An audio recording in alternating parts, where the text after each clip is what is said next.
Hello बच्चों, स्वागत है आप लोगों का एक मैथ्स फॉर जेई के यूट्यूब चैनल में। आज मैंने एक बहुत ही इंपॉर्टेंट क्वेश्चन लाया सीरीज से, जो कि जेई मेन में काफ़ी बार पूछा गया और जेई एडवांस के एग्जाम में भी पूछा जाता है ये इस टाइप का क्वेश्चन। ठीक है, तो जेई मेन के एस्पायरेंट और जेई एडवांस का प्रिपरेशन जितने भी स्टूडेंट्स कर रहे हैं उनके लिए वीडियो काफ़ी हेल्पफुल होने वाला है और एक चैलेंजिंग क्वेश्चन की तरह इसको हम लोग ले सकते हैं। ठीक है, तो चलिए स्टार्ट करते हैं इस क्वेश्चन को सोल्व करना बिना किसी देरी के। तो हमारे पास क्वेश्चन है सामने कि ये इस तरीके का सम सीरीज दिया हुआ है किसी सम का।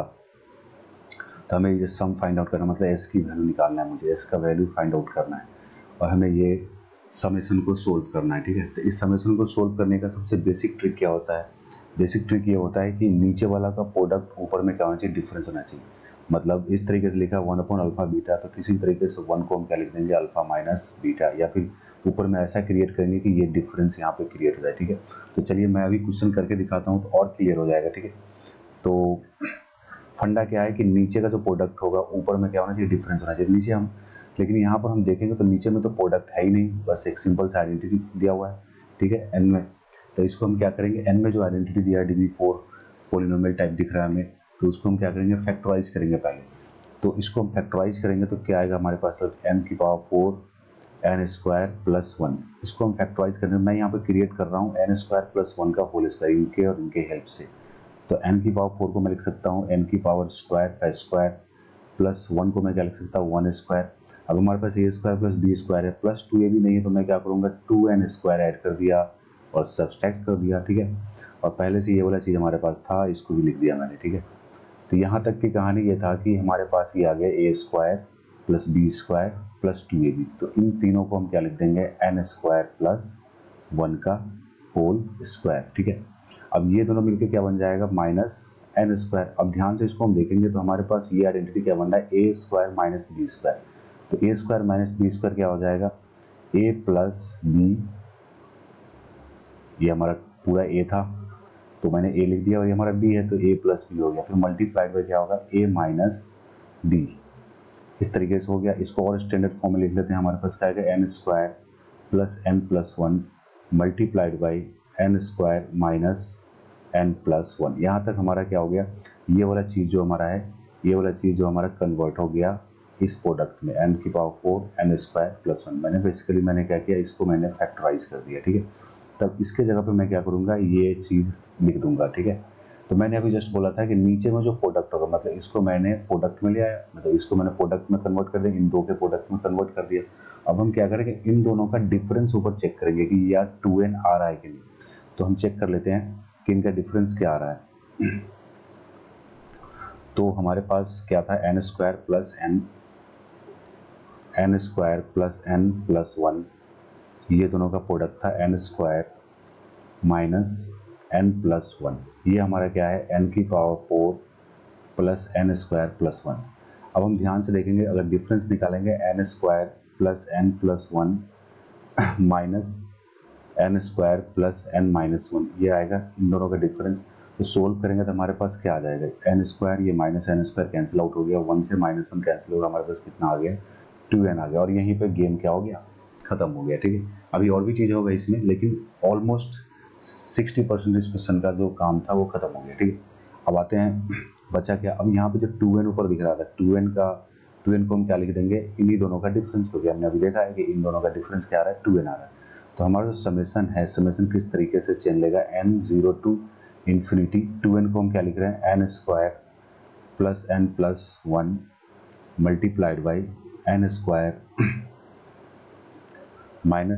1, और नीचे हमारा जो आइडेंटिटी है, जो पोलिनोमियल है n⁴ + n² + 1, उसको हम क्या लिख देंगे, ये लिख देंगे। ठीक है, तो क्या हो जाएगा, n² n + 1 n² - n + 1। अब इसको हम क्या करेंगे, अब दूसरा स्टेप क्या होता है, समेशन को मैंने क्या किया, दोनों के प्रोडक्ट, यहाँ पर माइनस होगा। ठीक है, यहाँ पर माइनस होगा, सॉरी, यहाँ पर माइनस आएगा, डिफरेंस लिखा है हमने, दोबारा लिख देता हूँ। अब यहाँ पे क्या होगा, मैंने यहाँ पे माइनस कर दिया। ठीक है, यहाँ पर थोड़ा सा मिस्टेक हो गया था, कोई बात नहीं, समझ में आ गया होगा। ठीक है, अब क्या हुआ, मैंने क्या किया, जो सेम प्रोडक्ट है ऊपर, इन्हीं का क्या है, ऊपर में डिफरेंस है, तो यहाँ पर क्या करेंगे, अगला स्टेप हमारा ये होता है कि अब क्या करेंगे, दोनों को मैं अलग अलग कर दूंगा। ठीक है। तो अलग अलग क्या करूँगा, n 0 से इन्फिनाइट, ये हमारे पास क्या हो जाएगा n square plus n plus 1 upon n square plus n plus 1 multiplied by n square minus n plus 1, ये आ गया। फिर माइनस दिस अपॉन दिस हो जाएगा, n square minus n plus 1 upon n square plus n plus 1 multiplied by n square minus n plus 1, ये हमारे पास आ जाएगा। ठीक है। अब यहाँ पे कुछ टर्म कैंसिल हो रहा है, उसको कैंसिल आउट करते हैं। ये पूरा चीज़ क्या होगा, इससे कैंसिल हो जाएगा, ये पूरा चीज़ इससे भी कैंसिल हो जाएगा। दोनों पे हमें यहाँ पे भी 1 मिलेगा, यहाँ पे भी 1 मिलेगा। अब इसको नेक्स्ट पेज पे लेते हैं हम लोग। ठीक है। हमारे पास आ गया sigma summation n 0 to infinite, और इस साइड हमारे पास गया 1 upon n square minus n plus 1, ये हमारे पास हो गया 1 upon n square minus n plus 1 minus 1 upon n square plus n plus 1, ये हमारे पास सोल्व होके आ गया। यहाँ पे आप 1 अपॉन, ठीक है। अब क्या करेंगे, अब हमारा जो समेसन है दो पार्ट में डिस्ट्रीब्यूट हो गया, दो डिफरेंस में आ गया। ठीक है। अब क्या करेंगे, n की वैल्यू पुट करना शुरू करेंगे। तो n की वैल्यू अगर 1 पुट करेंगे हम, तो हमारे पास क्या आएगा, 1 अपॉन 1 माइनस 1, सॉरी 0 से स्टार्ट करना है, 0 से स्टार्ट करेंगे, क्या होगा, ये 0 0, यहाँ पे 1 ही बचेगा, यहाँ पे भी क्या बचेगा, 1 ही बचेगा। ठीक है। अब n की वैल्यू 1 पुट करेंगे हम, तो हमारे पास क्या बचेगा, 1 माइनस 1, यहाँ पे 1 अपॉन 1 ही बचेगा, माइनस यहाँ पे क्या बचेगा, 1 अपॉन 3। n की वैल्यू 2 पुट करेंगे अपन, तो हमारे पास क्या आएगा, 1 अपॉन 2 स्क्वायर माइनस 2, 2 प्लस 1 कितना हो जाएगा, 3 हो जाएगा, माइनस यहाँ पे 2 पुट करेंगे कितना होगा, 7 आ जाएगा। ठीक है। n की वैल्यू 3 पुट कर लेते हैं, यहाँ पे n की वैल्यू 3 पुट करेंगे, हमारे पास कितना आएगा, 1 अपॉन 7 आ रहा है, माइनस 1 अपॉन 3 पुट करने में कितना आ रहा है, 9 प्लस 3 12 13 आ रहा है। इस तरीके से वैल्यू हम पुट करते जाएंगे, तो लास्ट वाला वैल्यू हमारे पास क्या होगा, यही बड़ा आएगा, 1 स्क्वायर माइनस n प्लस 1, और ये सेम इस तरीके से चलेगा, n स्क्वायर प्लस 1, लास्ट में ये वैल्यू आएगा। अब देखेंगे कि टर्म किस ऑर्डर में कैंसिल हो रहा है, तो हम देख रहे हैं कि टर्म इस तरीके से कैंसिल हो रहा है, तो इस तरीके से ये टर्म भी निपट जाएगा। तो हमारे पास एक पहला टर्म ये बचेगा 1 अपॉन 1, तो 1 ही हो गया। ठीक है। और लास्ट में ये बच जाएगा 1 upon n square plus n plus 1, ये हमारे पास सम आ गया, इस सिग्मा का वैल्यू सोल्व होकर ये आ गया। ठीक है। अब इसको इन्फिनिटी पे ले जाना है, कहाँ ले जाना है, इन्फिनिटी पे ले जाना है। तो हम सीधा क्या करेंगे, limit n tending to infinity लगा देंगे, इसमें 1 minus 1 upon n square plus n plus 1। अब जैसे इन्फिनिटी लेंगे, 1 कांस्टेंट है, इस पर तो लिमिट लगेगा नहीं, लिमिट लग जाएगा यहाँ पे, तो नीचे में इन्फिनिटी पुट करेंगे, इन्फिनिटी आएगा, तो ये पूरा वैल्यू क्या हो जाएगा, 0। तो फाइनली हमारा आंसर कितना आ गया, 1। ठीक है। तो ये इस तरीके से समेसन क्या हो गया, सोल्व आउट हो गया। ठीक है।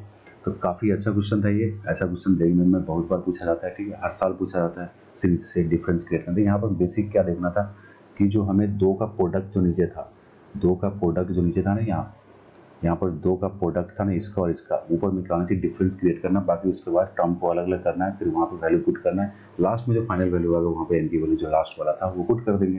जैसे यहाँ पर लास्ट वैल्यू का इन्फिनिटी है, तो इन्फिनिटी मैंने पुट कर दिया, अगर कोई फाइनाइट वैल्यू होता है तो फाइनाइट वैल्यू पुट कर दी, फिर सॉल्व आउट करते हैं, हमारा सोल्यूशन आता है। ठीक है।